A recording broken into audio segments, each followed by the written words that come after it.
Tuh.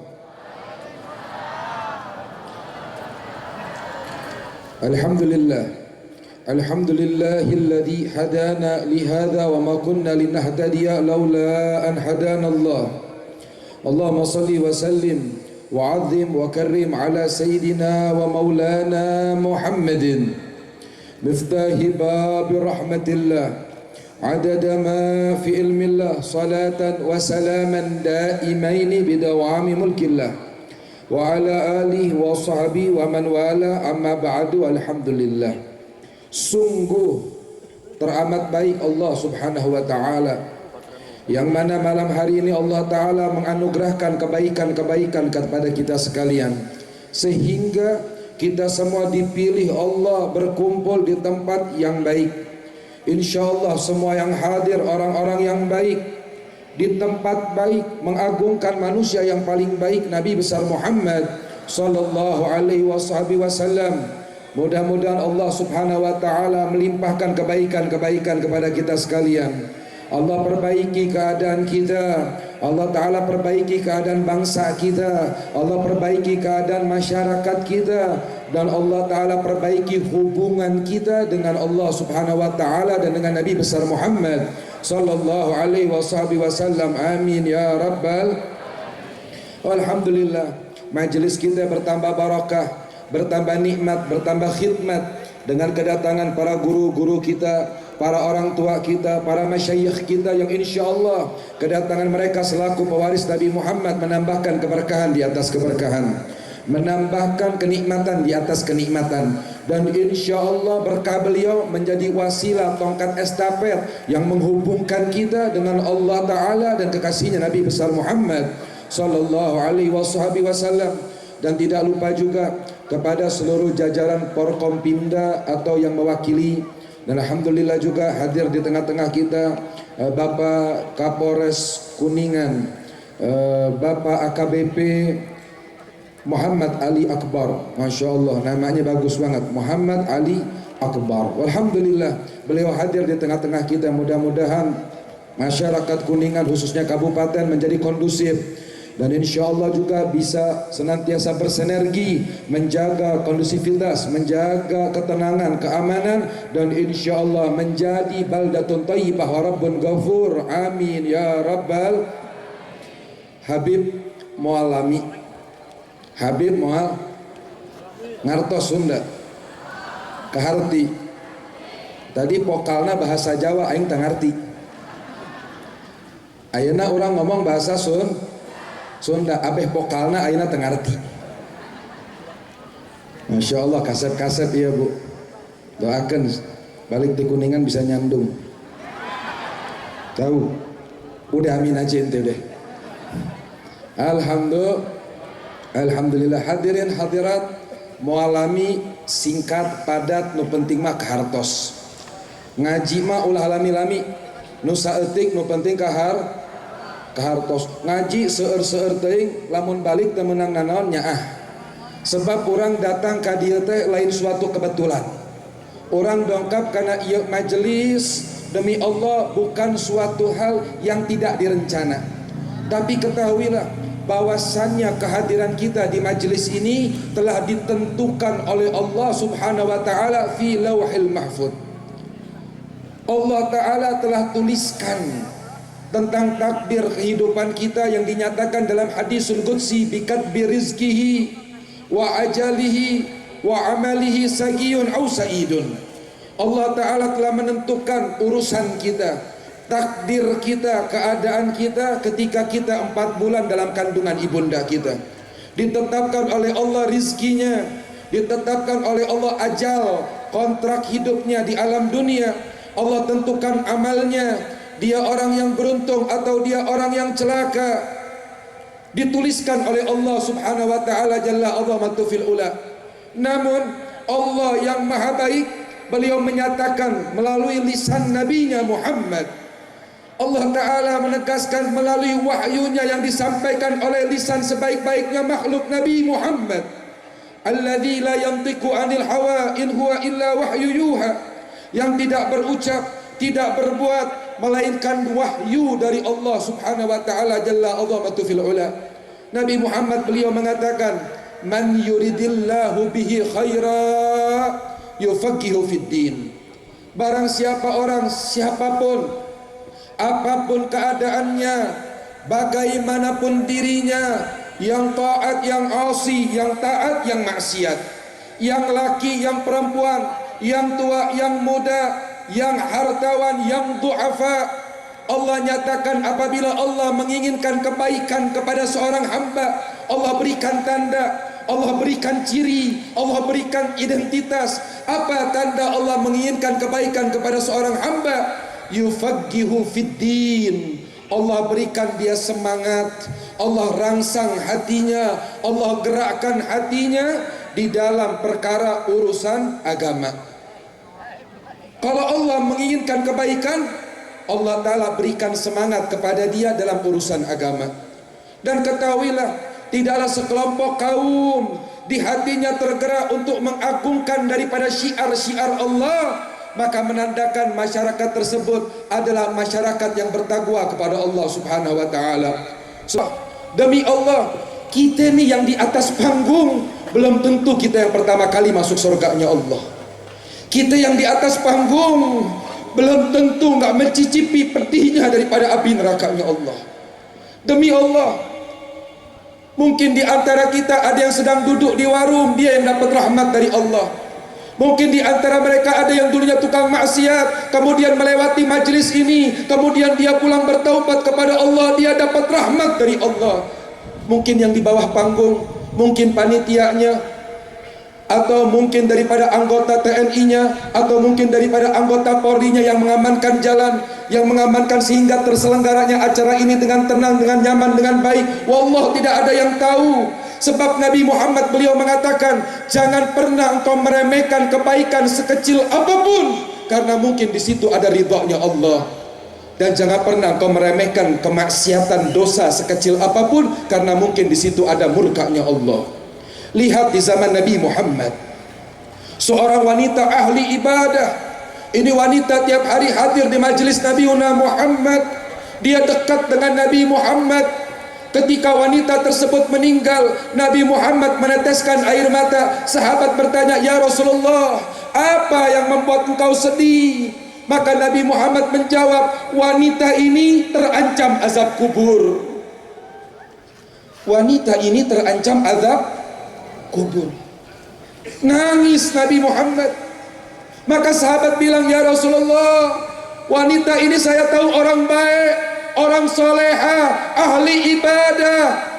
Nabi Muhammad mengatakan, kulla qatil baina safwain Allahu a'lam biniyatih.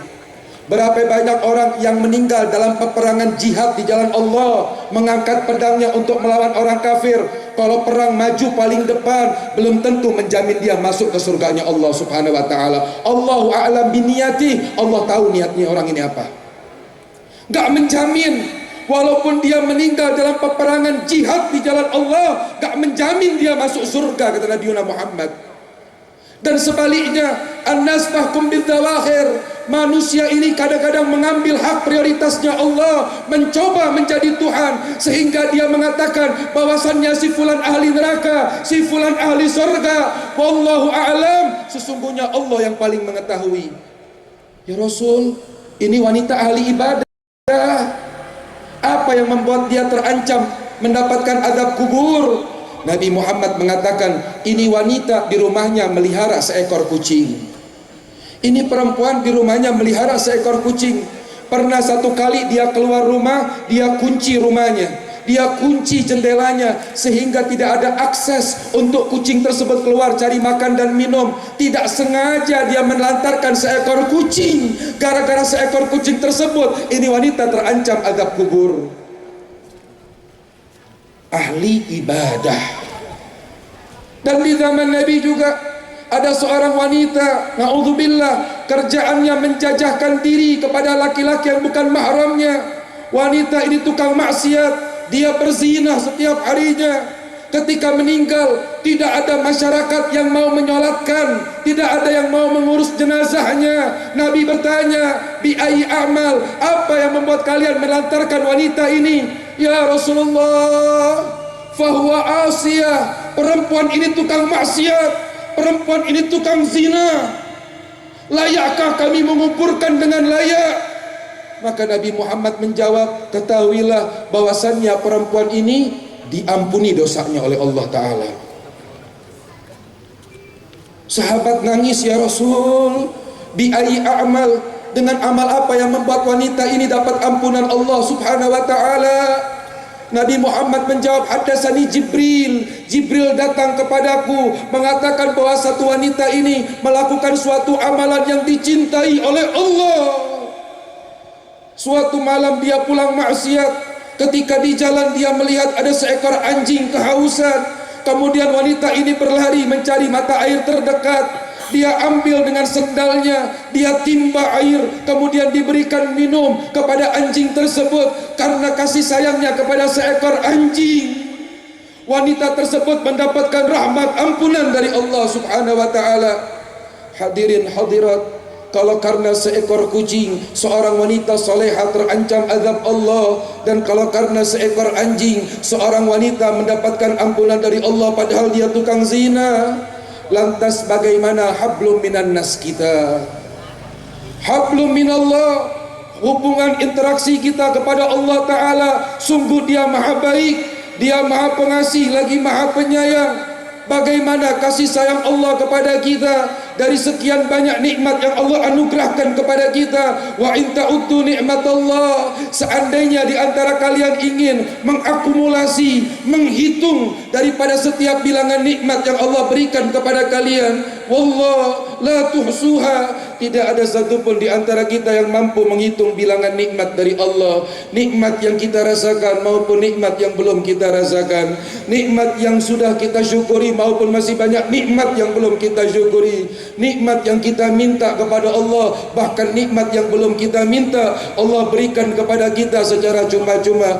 Dialah Allah yang maha baik, yang menganugerahkan kebaikan-kebaikan kepada hambanya. Walaupun kita banyak melupakan Allah, kita banyak meninggalkan Allah, usia kita terlalu sibuk kepada selain Allah, Allah ciptakan kita untuk abdinya, untuk menghambakan diri sebagai sebaik-baiknya hamba. Tapi beginilah kita sebagai manusia, hari-hari kita, umur-umur kita banyak melupakan Allah, banyak meninggalkan Allah, terlalu sibuk kepada selain Allah. Namun dialah Allah yang senantiasa menganugerahkan kebaikan-kebaikan kepada hambanya, walaupun kita banyak meninggalkannya.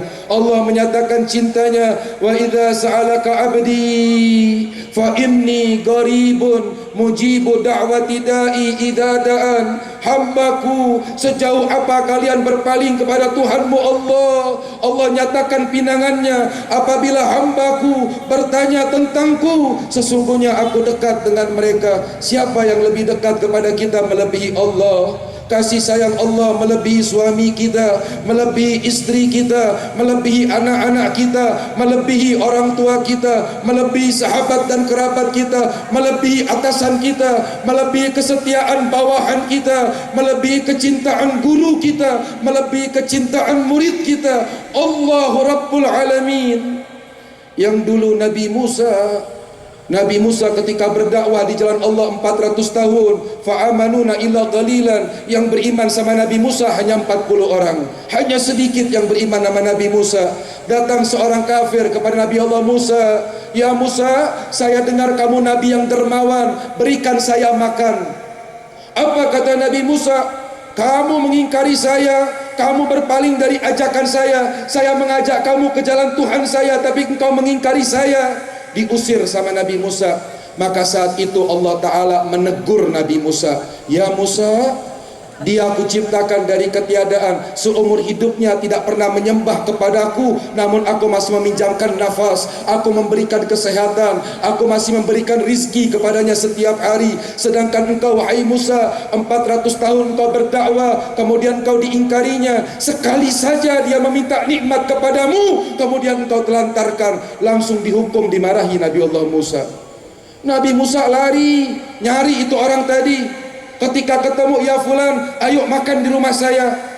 Ini orang kafir tadi bilang, ya Musa, Tadi kamu ngusir saya, kenapa sekarang kamu ngajak saya makan? Tuhan saya Allah menghukum saya, memarahi saya gara-gara orang kayak kamu, dia bilang. Maka ini orang kafir bilang, Tuhan kamu menegur seorang rasul, seorang nabi cuma gara-gara orang kayak saya? Iya, mulai sekarang saya akan mengikuti jalan engkau wahai Musa.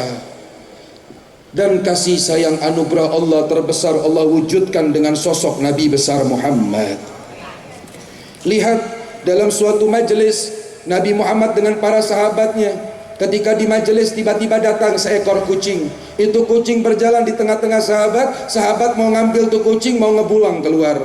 Apa kata Nabi? Biarkan, karena ini kucing mempunyai hak di atas bumi Allah Ta'ala.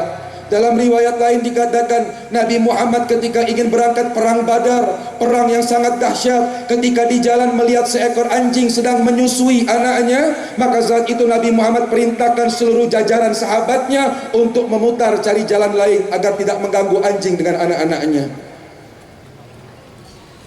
Di majelis Nabi, ketika kucing tersebut berkeliling di majelis Nabi, Nabi Muhammad memerintahkan sahabatnya, jangan kau ganggu kucing tersebut, biarkan, kata Rasulullah. Berjalan itu kucing sampai duduk di pangkuan yang paling baik, pangkuannya Nabi besar Muhammad. Ketika kucing tersebut terduduk di pangkuan Nabi Muhammad usap kepalanya sampai tertidur. Kemudian kucing tersebut terbangun, dia ngelihat di depan tersebut, di hadapannya ada segelas susu. Nabi Muhammad paling suka minum susu. Itu ada segelas susu. Kemudian kucing tersebut bangun dan merangkak ke gelas susu tersebut yang dimiliki oleh Nabi Muhammad. Karena gelas susunya panjang, sudah diminum setengah daripada susu tersebut, itu kucing kesulitan untuk menjilat susu tersebut. Maka Nabi Muhammad memiringkan gelasnya, memberikan kemudahan kepada seekor kucing tersebut. Kemudian Nabi bersabda, man la yarham la yurham. Orang yang tidak mempunyai sifat kasih sayang tidak akan disayang oleh Allah yang Maha Penyayang. Nabi bilang, irhamu man fil ardi yarhamkum man fis sama. Cintai siapapun yang di bumi. Yang di bumi siapa? Apakah hanya kita manusia? Tidak. Apakah di bumi hanya orang muslim? Apakah hanya orang mukmin? Tidak. Tapi Nabi nyatakan, irhamu man fil ardi. Cintai siapapun yang di bumi, maka engkau akan dicintai oleh Allah Subhanahu wa taala. Man la yarham la yurham. Orang yang tidak mempunyai kasih sayang tidak akan disayang oleh Allah yang Maha Penyayang. Hadirin yang dirahmati oleh Allah, Nabi kita Muhammad, beliau bertetangga. Nabi bertetangga. Cuman tetangga Nabi beda sama tetangga kita. Nabi Muhammad punya tetangga seorang wanita Yahudi, seorang nenek-nenek tua renta. Setiap Nabi Muhammad buka pintu rumahnya, nenek tersebut melemparkan sampah di depan mukanya Nabi Muhammad. Nabi nggak ambil pusing. Nabi ambil sampah tersebut, Nabi buang. Besoknya buka rumah lagi Nabi Muhammad, dia lihat sampahnya tambah banyak. Nabi nggak ambil pusing. Nabi Muhammad ambil sampah tersebut, Nabi buang. In uzya ya'fu wala yu'akib. Nabi Muhammad kalau diganggu orang gak membalas dengan gangguan yang sama. Nabi saya bukan tukang ganggu orang. Dibersihin sama Nabi. Ketika Nabi Muhammad lewat rumah ini nenek-nenek, dari depan rumahnya ini nenek-nenek memberikan hadiah kepada Nabi berupa ludah, diludahi wajah Nabi Muhammad. Pernah satu kali jalan sama Sayyidina Umar ibn al-Khattab. Ketika jalan, itu nenek keluar dari jendelanya, diludahin muka Nabi. Sayyidina Umar ini jalankan orang, setan aja takut sama Sayyidina Umar. Tuh nenek pas buka jendela ngeludahin Nabi, lihat dari Sayyidina Umar, langsung ngumpet tuh nenek. Maka Sayyidina Umar bilang, ya Rasulullah, kalau engkau izinkan aku tebas kepala ini orang. Apa kata Nabi? Jangan ya Umar, ini orang tua, biarkan. Orang makin tua sifatnya makin kekanak-kanakan. Dia mau ngajak bercanda sama saya. Allahumma sholli wa sallim wa barik alaih. Tiap Nabi lewat diludahi. Sampai suatu hari ketika Nabi membuka pintu rumahnya yang mulia, dilihat tumben sampah nggak ada. Nabi Muhammad lewat rumah ini nenek, dilihat tumben pintu nggak kebuka, jendela nggak kebuka. Berhari-hari sampai Nabi Muhammad datang ke rumahnya. Nabi bertanya kepada istrinya, ya Humaira. Lihat, Nabi seumur hidupnya nggak pernah manggil istri dengan panggilan nama. Nabi Muhammad kalau panggil istri dengan panggilan cinta, dengan panggilan gelar. Wahai yang pipinya kemerah-merahan. Dalam riwayat lain Nabi Muhammad manggil istrinya, ya Ruhi, wahai belahan jiwaku. Ya Habibah Qalbi, wahai kekasih hatiku. Ini sunnah. Yang cinta sama Nabi pulang dari sini harus bawa perubahan. Panggil istrinya dengan panggilan cinta. Ini maaf, kadang yang udah tua kadang-kadang beb, lamun aing balik ke imah beb, tiba-tiba manggil istri dengan panggilan cinta beb, curigaun pamajikan beb. Sebab perempuan zaman sekarang agak antik soalnya. Kadang-kadang laki seumur nikah dulu sebelum nikah masa promosi, masya Allah, tiap hari telepon. Biasa tiap hari buang sampah depan rumah. Kemana nih tumben langganan kita nih? Saya lewat rumahnya bolak-balik kok tumben gak nongol. Sayyidah Aisyah bilang, ya Rasulullah, fahiyya maridah. Ini wanita sedang sakit keras, sakit parah. Apa kata Rasulullah? Begitu, ya Aisyah, ada makan apa? Ada seliter gandum sama beberapa butir kurma buat kita makan nanti besok ya Rasulullah. Besok kita puasa dulu yuk. Kenapa? Tetangga kita lagi sakit. Nabi Muhammad bungkusin makanan, Nabi datang, assalamualaikum. Tuh nenek ngedengar, assalamualaikum, diintip sama tuh nenek. Ketika dilihat, apa kata itu nenek? Yang datang musuh bebuyutan saya nih. Pasti Muhammad datang mau cemooh saya, pasti datang mau ngatain saya. Ketika dibuka, Muhammad mau ngapain? Nenek, saya dengar nenek lagi sakit. Mudah-mudahan Allah angkat penyakitnya, Allah berikan kesehatan. Nek, ini ada sedikit makanan, mudah-mudahan bermanfaat buat nenek. Maka ini wanita tersebut dia berkata, ya Muhammad, saya udah 2 minggu sakit. Kerabat saya, sahabat saya, anak-anak saya tidak ada yang mengunjungi saya. Tapi kamu, orang yang tiap hari saya zalimi, orang yang tiap hari saya sakiti, kamu yang pertama kali mengunjung saya. Dulu saya benci sama kamu, detik ini saya cinta kepada kamu. Saksikanlah, asyhadu an la ilaha illallah wa asyhadu annaka rasulullah. Inna akhlaqul hasanah tuzhibus sayiat. Akhlak yang baik bisa menghilangkan niat buruk orang lain. Hadirin, kita punya tetangga, lihat, jangan sampai kita pulang maulid Nabi sama tetangga masih gak akur. Tiap hari maulid Nabi hadir, di mana wae aya perayaan maulid Nabi dongkap, ulama nak ngayakeun, kiai nak ngayakeun, habaib nak ngayakeun, masyarakat nak ngayakeun. Di tahun ke tahun maulid Nabi rame. Seakan-akan seremonial, seakan-akan adat istiadat, seakan-akan budaya. Maka jadikanlah momentum maulid Nabi semacam ini. Kita pulang bawa perubahan. Apa perubahan kita? Kita punya hubungan dengan Allah dan memperbaiki hubungan kita dengan Nabi besar Muhammad.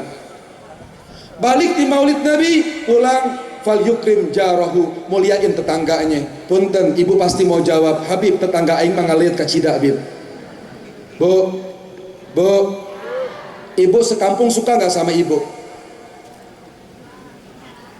Ada yang suka, ada yang bu. Kita nggak punya wewenang buat bikin orang semua cinta kepada kita, bu.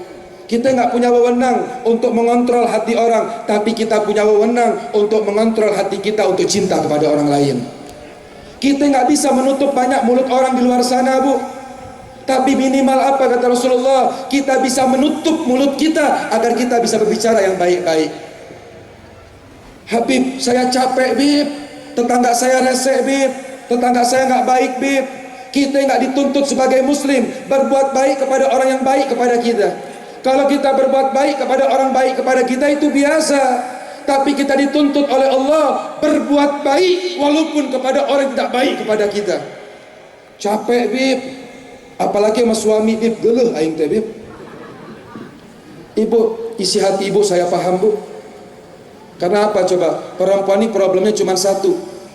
Yang bikin perempuan itu bermasalah sama pasangannya apa? Karena banyak laki-laki zaman sekarang banyak memberikan harapan kepada wanita.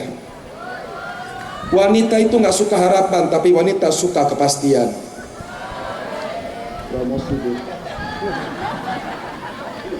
Bener nggak bu? Bener nggak bu? Kita janji sama perempuan, masya Allah seumur hidup bakal diingat. Kenapa? Sebab perempuan Allah jadikan sebagai ahli sejarah. Dosa kita 1000 tahun insya Allah ingat. Tapi kalau kebayaan kirim salam Bib. Ini kodratnya wanita. Tapi saya senang ceramah di sini pengen 30 menit, pengen nambah boleh Bib?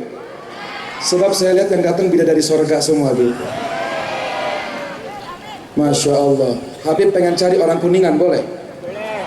Boleh. Kuningan nggak boleh. Kuning asli boleh.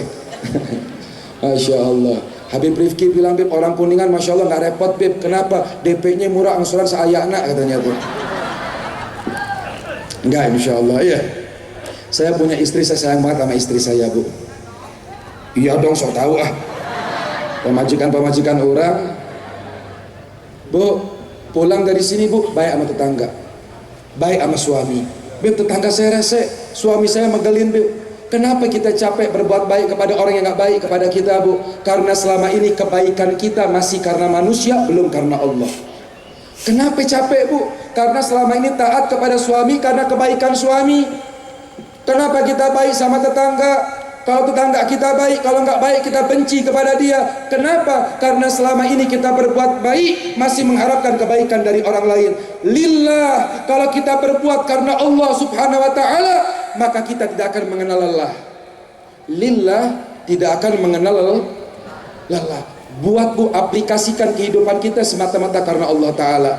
Kebaikan kita banyak kepada orang, satu kesalahan kebaikannya habis. Tapi kalau kita berbuat baik karena Allah, Allah nyatakan wa may ya'mal misqala dzarratin khairan yara wa may ya'mal misqala dzarratin syarran. Setiap kebaikan yang kita perbuat, Allah balas dengan jutaan kebaikan. Dan sebaliknya, apabila kita berbuat keburukan, kita menanam biji keburukan tersebut, maka Allah balas dengan keburukan. Naudzubillah, subhanallahi min dzalik. Kita diperintahkan oleh Allah berbuat, beramal semata-mata karena Allah Ta'ala. Dan aplikasi daripada manusia yang paling bertakwa kepada Allah, dialah sosok Nabi besar Muhammad Sallallahu Alaihi Wasallam. Ingin menjadi pemimpin yang sukses, ikutin Nabi Muhammad. Ingin menjadi orang tua yang sukses, ikutin Nabi Muhammad. Ingin menjadi rakyat yang baik, jadilah rakyat yang mengikuti Nabi Muhammad. Ingin jadi pemimpin yang bagus, pemimpin yang mengikuti Nabi Muhammad. Ingin jadi bawahan yang benar, jadilah bawahan yang meneladani akhlak Nabi Muhammad. Mau jadi orang kaya, contoh Nabi Muhammad.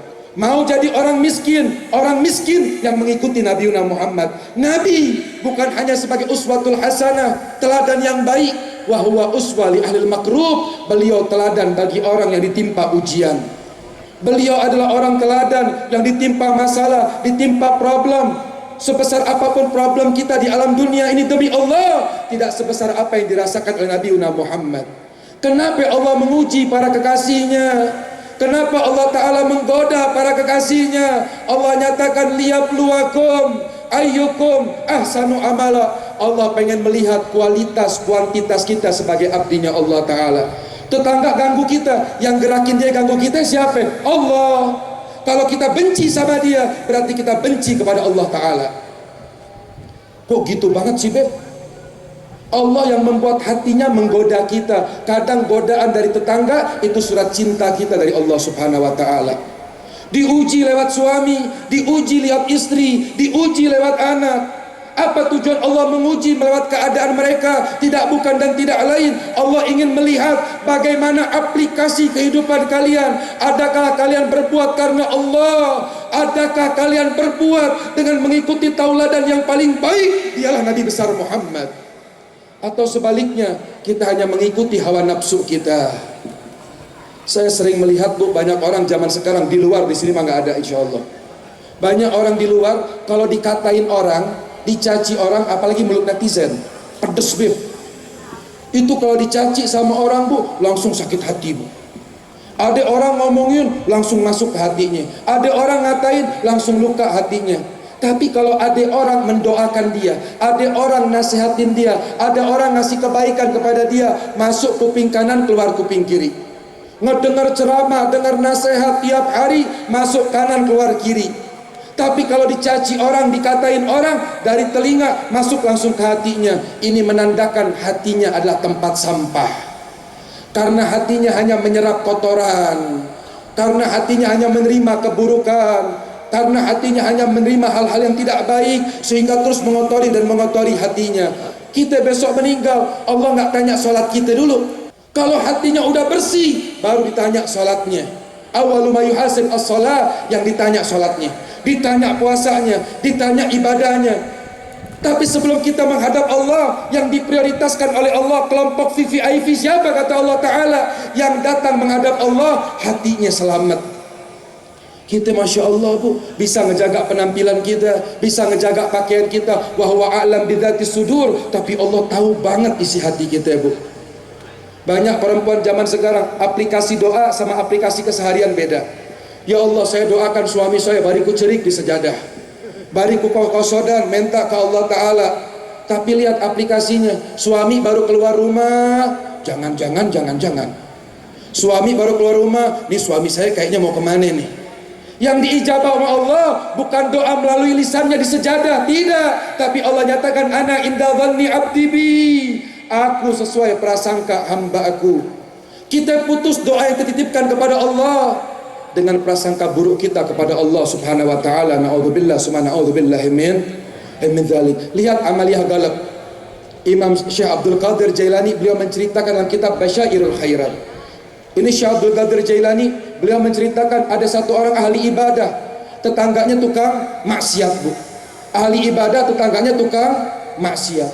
Ketika ini ahli ibadah pulang dari masjid, ngelewatin rumah tetangganya, hatinya terbesit, ya Allah, betapa sialnya ini rumah. Pasti di dalam rumah dia sedang berbuat maksiat, sedang berbuat nista, padahal kita nggak tahu apa yang dilakukan oleh orang lain.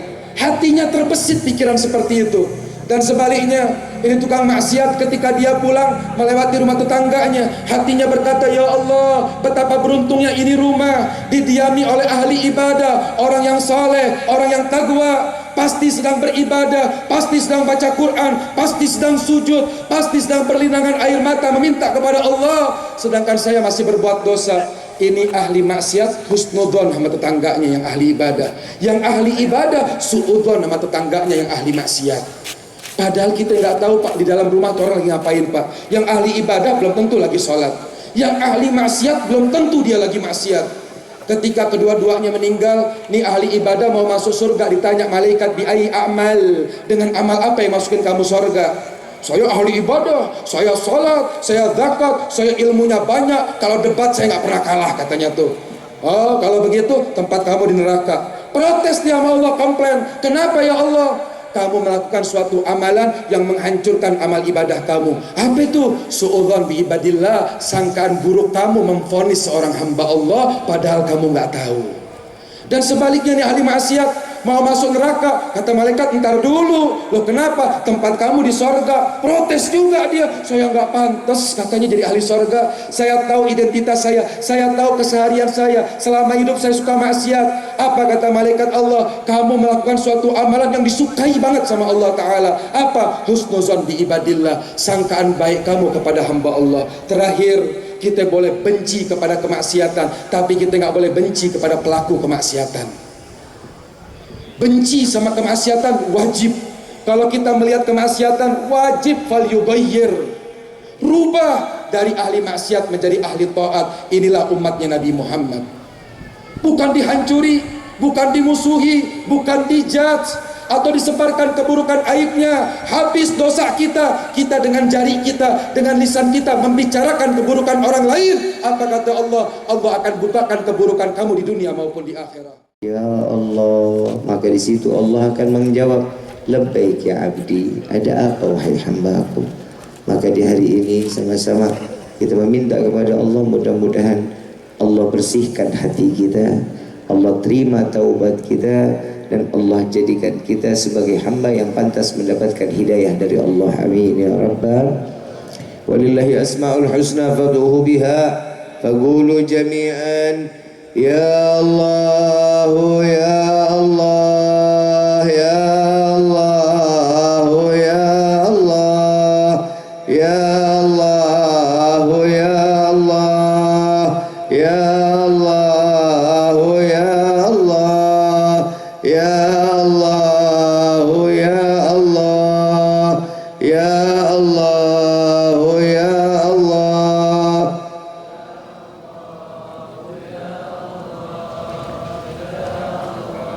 Ya Allah ya Tuhan kami, dengarkanlah panggilan kami para pendosa ini ya Allah.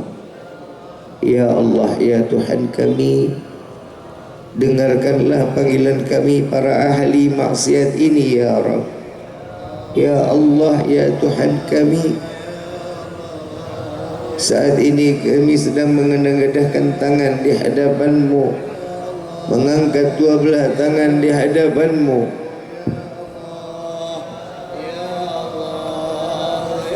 Dosa apa kami ya Rabb? Dosa apa lisan kami ini ya Allah? Susah payah kami menyebut nama-Mu ya Rabb. Ampuni dosa kami ya Allah. Terima taubat kami ya Allah. Ya Allah ya Tuhan kami, malu kami menengadahkan tangan di hadapan-Mu, tangan yang penuh dengan dosa, lisan yang selalu berbuat dosa, mata yang tidak lagi pernah mengeluarkan air mata ketakutan kami kepadamu ya Allah. Maafkan kami ya Allah, ampuni kami ya Allah, terima taubat kami ya Allah. Ya Allah, bukankah Engkau maha mendengar ya Rabb? Bukankah Engkau maha melihat ya Allah? Pandanglah kami dengan kasih sayang-Mu ya Rabb. Pandanglah kami dengan balas kasih-Mu ya Rabb. Dengarkan rintihan kami ini ya Allah. Ya Allah, jangan Kau ambil nyawa kami terdahulu sebelum Kau ampuni dosa kami ya Allah. Jangan Kau matikan kami terdahulu sebelum Kau terima taubat kami ya Allah. Ya Allah, apabila Kau ambil nyawa kami penuh dengan dosa, sungguh ya Rabb, kami tidak akan sanggup menerima siksaan daripada sakratul maut. Kami tidak akan sanggup menerima siksaan alam kubur. Dan sungguh ya Allah, kami tidak akan sanggup menerima siksaan padang mahsyar. Dan ya Rabb, kami tidak akan sanggup menerima siksaan api neraka-Mu ya Allah. Ampuni kami ya Allah, maafkan kami ya Allah. Ya Allah, jadikanlah kami anak-anak yang saleh-salehah, yang dapat mengangkat derajat kedua orang tua kami ya Rabb.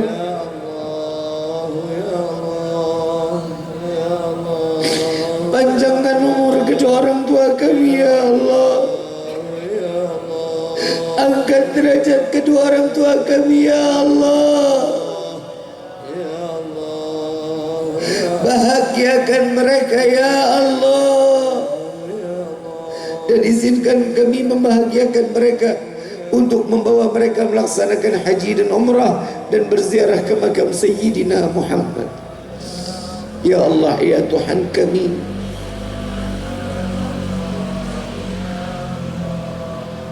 ampuni dosa kedua orang tua kami. Maafkan kelalaian kedua orang tua kami. Bukan karena enggannya mereka beribadah kepadamu ya Allah, bukan karena sengaja mereka lalai kepadamu ya Allah, karena hadirnya kami di dunia ini yang membuat mereka jauh darimu ya Rabb. Karena cinta yang begitu besar kepada kami, mengurusi kami, mendidik kami ya Allah, jangan Kau tempel dosa kepada kedua orang tua kami. Biarkan kami yang menanggung dosa kedua orang tua kami ya Rabb. Ya Allah ya Tuhan kami, kepada siapa kami berharap, kepada siapa kami memohon selain kepadamu ya Allah.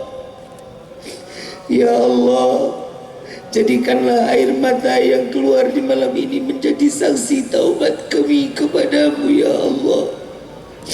Ya Allah, jika Kau haruskan kami masuk ke dalam neraka, jadikanlah air mata ini sebagai pemadam api neraka-Mu ya Allah.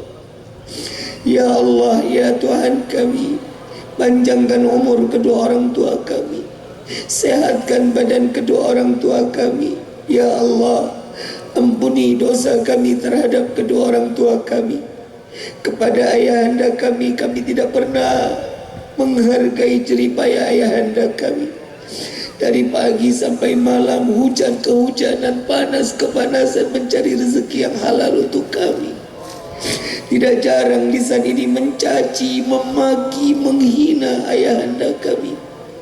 Begitu pula kepada ibunda kami. Kami tidak pernah menghargai pengorbanan ibunda kami saat kami dilahirkan ke dunia ini. Antara hidup dan mati, ibunda kami berjuang untuk kami. Jika ibunda kami harus memilih dirinya yang harus mati atau kami yang harus mati, pasti ibunda kami akan mengatakan, ya Allah, ambil nyawaku, jangan kau ambil nyawa anakku. Ya Allah, tidak jarang lisan ini mencaci, memaki, menghina ibunda kami. Bahkan kami selalu banyak menganggap ibunda kami adalah budak bagi kami, yang memberikan masakannya kepada kami, yang mencucikan pakaian kami, yang membuat rapi pakaian kami. Maafkan kami ya Allah, maafkan kami ya Allah, ampuni kami ya Allah. Ya Allah, bagi kedua orang tua kami yang telah tiada, lapangkan kubur mereka ya Allah. Jadikan kubur mereka raudhah min riyadhil jannah. Ya Allah, jangan kau biarkan mereka dalam kegelapannya, terangi kubur mereka dengan rahmat-Mu ya Rabb. Ya Allah, jangan kau biarkan mereka dalam kesendiriannya di alam kubur. Kirimkan malaikat-Mu untuk menemaninya sampai datangnya yaumil qiyamah. Ya Allah, jadikanlah kami anak-anak yang bermanfaat, yang dapat membawa kedua orang tua kami sampai ke dalam syurga-Mu. Ya Allah, bukan kesenangan semata kami ingin masuk ke dalam syurga-Mu, bukan emas permata yang berada di dalam syurga-Mu kami ingin masuk ke dalam syurga-Mu ya Rabb, melainkan kadar nama manusia yang namanya berdampingan dengan nama-Mu ya Rabb, melainkan manusia yang merindukan kami dan kami pun merindukannya ya Allah. Maka masukkan kami ke dalam syurga bersama Sayyidina Muhammad. Ya Allah, jangan kau haramkan mata ini untuk memandang keindahan wajah Sayyidina Muhammad. Ya Allah, izinkan tangannya penuh dengan dosa ini untuk menggenggam tangan Rasulullah, untuk mencium tangan Rasulullah. Izinkan lisannya penuh dengan dosa ini untuk meminum daripada telaga Al-Kautsar melalui tangan Sayyidina Muhammad. Ya Allah, perkumpulan ini adalah bukti kecintaan kami kepada Sayyidina Muhammad. Ya Allah, perkumpulan kami adalah perkumpulan yang penuh dengan cinta. Ya Allah, jadikanlah dampak acara ini untuk negeri kami yang kami cintai ya Allah. Jadikanlah negeri kami yang baldatun thayyibatun wa rabbun ghafur. Ya Allah, ya Tuhan kami, berilah kekuatan kepada para pemimpin-pemimpin negeri kami. Ya Allah, berikanlah kekuatan kepada Bapak Presiden kami. Ya Allah, berikanlah kekuatan kepada seluruh institusi TNI dan Polri. Ya Allah, berikanlah apa yang telah mereka perjuangkan menjadi amalia kebaikan di hadapan-Mu ya Rabb. Ya Allah, ya Tuhan kami, bagi kami yang hadir di dalam tempat ini, yang kami kurang di dalam rezeki, bukakan pintu kami rezeki yang banyak, yang berkah, yang halal, yang rezeki tersebut tidak akan pernah menjadi fitnah sampai yaumil qiyamah. Ya Allah, bagi kami yang hadir di dalam tempat ini, dimanapun kami berada, ya Allah, yang kami dalam keadaan sakit, angkat penyakit kami ya Allah, sehatkan badan kami ya Allah, agar kami terus dapat beribadah kepadamu. Ya Allah, ya ilahi wa maliki anta ta'lam kaifa hali.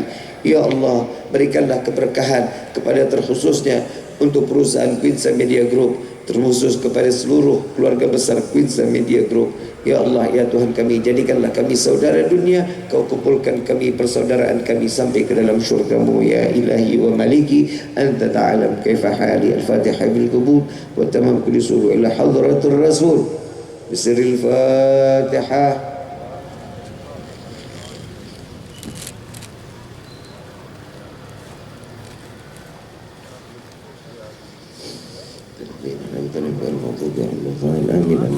Amin. Ayuhal hadirun, Nabi SAW mengatakan, jika setelah berbaca doa lalu membaca Irhamar Rahimin sebanyak 3 kali, insyaallah mudah-mudahan doa kita akan diijabah oleh Allah. Maka hari ini sama-sama kita menyebut, kita mengagungkan, kita memuliakan nama Allah. Mudah-mudahan doa kita semua dikabulkan oleh Allah. Amin ya rabbal alamin. Dan kita juga minta kepada Allah, mudah-mudahan saudara-saudara kita yang ada di Palestina, Allah berikan keberkahan, Allah berikan kemenangan, Allah berikan kekuatan, Allah jaga dunia maupun akhirat. Amin ya rabbal.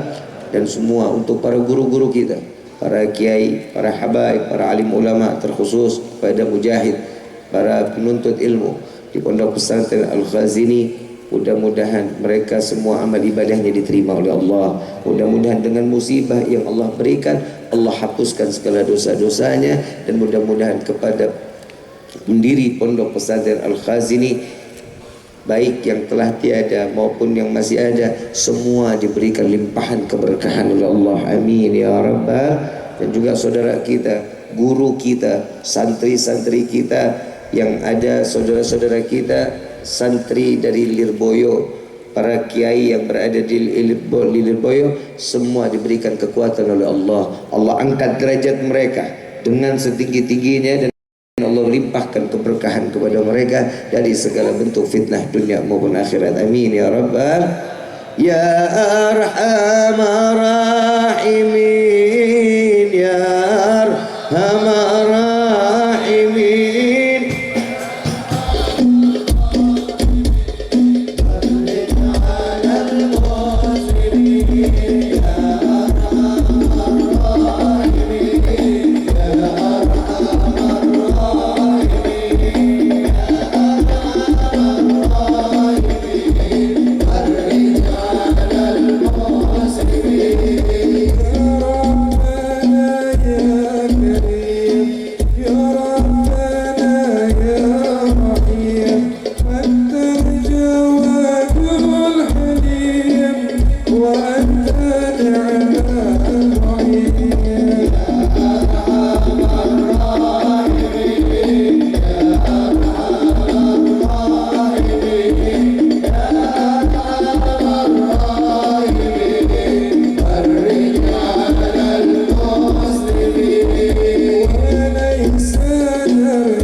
وصلى وسلم